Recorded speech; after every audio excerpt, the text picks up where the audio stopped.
ఇక్కడ నాకు ఒకటి అర్థం కాదు ఏంటంటే నేను చాలాసార్లు మాట్లాడుతుంటే సరే ఏడ్చేవాడు ఎప్పుడు ఏదో ఒకటి మనకి నచ్చినట్టు మాట్లాడకపోతే మనం అవతల వాళ్ళకి అంటగట్టేయడం అనేది సహజంగా జరుగుతుంటుంది. ఏదైనా సరే దాచుకుని మనసులో ఒకటి పెట్టుకుని న్యూట్రాలిటీ అని చెప్పడం అంటే వీడిని కాసేపు తిట్టాలి ఆయన కాసేపు తిట్టాలనేది కాదు. ఏది నిజమో అది మాట్లాడడం న్యూట్రాలిటీ తప్పించి, ఏది నికార్స్ అయినటువంటి మాట అది మాట్లాడడం న్యూట్రాలిటీ తప్పించి వెర్రితనం నాకైతే చేత కాదు, ఆ నటించడం నాకు చేత కాదు.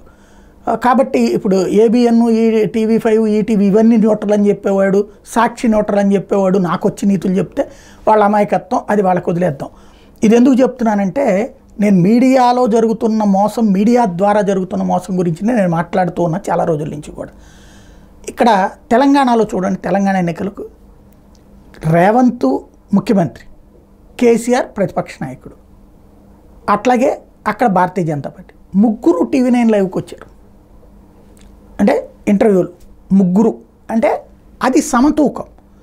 ఇక్కడ టీవీ9 ఒక పార్టీకి అనుకూలమని ఇంకోటని లేదు, అక్కడ బేసిక్గా అది న్యూట్రల్గా ఉండాలనుకుంటుంది. ఆంధ్రాలో తెలుగుదేశం కూటమి బాయ్కాట్ చేసింది కాబట్టి వాళ్ళు వైసీపీది ఒక్కటే కవర్ చేస్తున్నారు. బాయ్కాట్ చేశాక కూడా బతిన్లాడి ఏం కవర్ చేస్తారు? చేస్తే కొట్టట్లా, నిన్న ఈనాడు వాళ్ళని కొట్టలేదు అక్కడ, అట్లాగే ఉంటుంది.